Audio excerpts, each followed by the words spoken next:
because a lot of people go, well, if this blows up, you're going to be profiting off me. Yeah. But at the same time, there's a line of, hey, this is an opportunity here. Yeah, I yeah, get yeah. to be known. Like Yeah. this, I could springboard off this. Like, Of course. what was your thought process So in that aspect? at the time, it was, you know, there was not even money wasn't even an issue.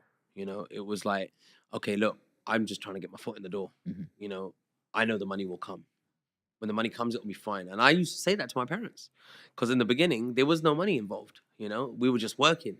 We were working to get ourselves out there, and we were up and down. We were doing shows, and we were getting paid peanuts. Mhm. You know, but we had a bigger. There was a bigger picture. There was a bigger agenda. Mhm. There was like, okay, we are out there to make a real mark and make something happen here. You know what I mean? And our management had that same vision.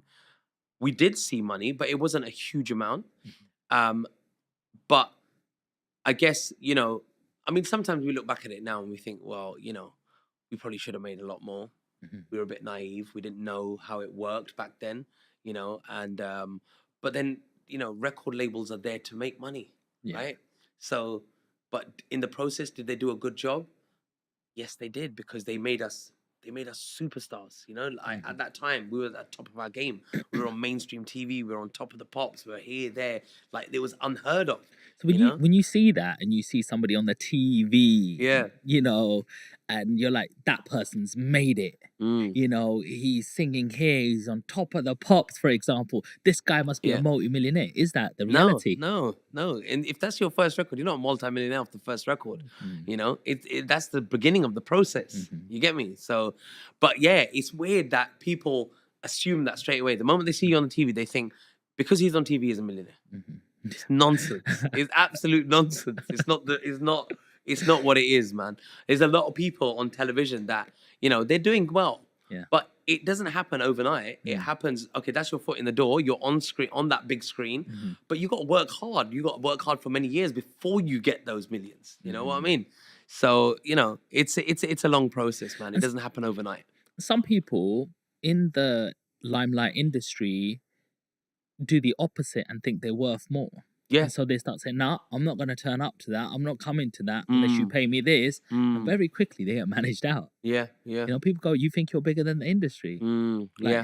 Have you ever experienced people like that around you? I've seen it. I've seen it a lot. Yeah, I've seen it a lot. I don't want to mention any names, but I have seen that happen. And I've seen a lot of people's careers come crashing down, you know, because they get too much of an ego. They get too much of a chip on their shoulder because, you know, they've had a couple of big hits. They got paid some serious money, you know, but they slowly, because of their attitude and their ego, start fizzling out because people no longer want to work with you because they're like, well, you're not a great guy to work with, you know. I don't enjoy working with you. So why would I want to put myself in that again?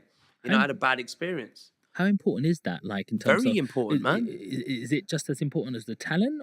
100%. You know, bro, look, listen. I'll be very, very real with you, right? And we were having this conversation the other day. I don't put myself out there. I'm not a singer, right? I sing, but I'm not a trained singer. If you put me on a vajja next to a singer with a vajja, he will annihilate me, okay? Because I have not been taught like that. I sing from my heart. I know how to write songs, and I did something right. I connect with people. When I sing, like, you know, when I sang that, people were going, oh my God, he didn't even hit the note right. They'll be analyzing it. But I connected with you. You vibed off that, right? Yeah. That's what I bring. I bring a vibe. I bring connection, right? And I bring that energy.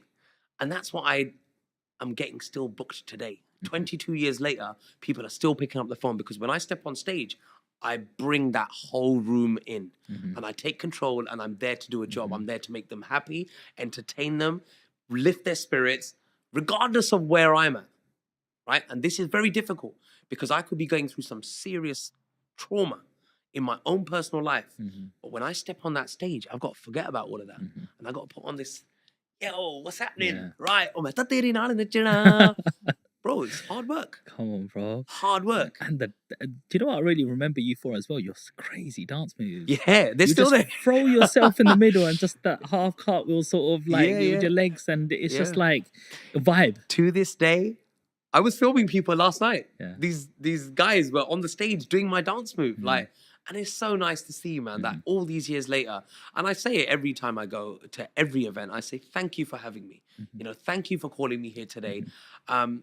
Because I'm very fortunate that I'm still in this and the midst of it, you know, Mhm. and in and amongst all the young, new, hip artists that are Mhm. the current vibe and the current trend. Mhm. I'm still in and amongst it all. That's I'm good. still on those same flyers. You Come know, on. I could have been taken out a long time Mhm. ago and replaced by someone else. But you know, without sounding cocky, it's hard to replace Juggy D. Come You on. know, I believe in myself, and that's something that I'm proud of. You know, because I worked hard, and that's not coming with ego. That's coming with just confidence of that I've worked hard, man, Mhm. and I've worked hard to better myself all the time.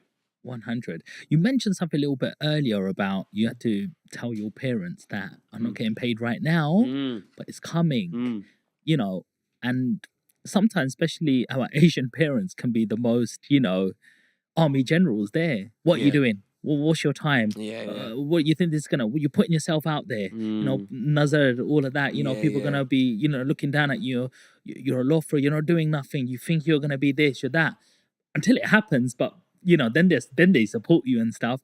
But what do you say when you're giving advice to the next generation when you have people like your parents who created you are Mm. thinking with their own thoughts and their own beliefs? Mm.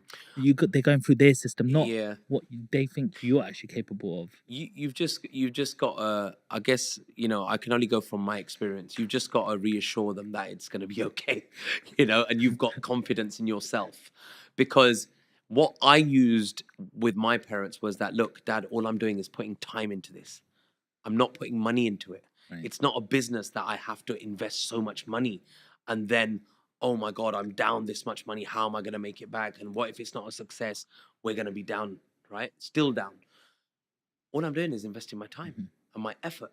So I'm in a good business. I'm in a good position to start with because I've not had to financially invest in this. I've just have to put my time into it. So they were like, okay, Jal Tika, you know, I'd Mhm. get by. I'd buy a bit more time off them. I'd Mhm. buy a bit more time and just saying, don't worry, it'll be all right. It'll be all right. You know, all this, that money that you were not seeing just yet, Yeah. there's gonna come a time where it's gonna cover that year or Mhm. two threefold, you know, or whatever it Mhm. is. So they were okay It's a with that. bit strange, like the different cultures. Like you have different cultures. Like English people will say, "Go on, go for it. We'll support you." And Mm. then we'll have like, "We're just trying to fight for that. Can I have one more day, please?" Like Mm, mm, mm. it's just a bit like Yeah, Do you think things have changed?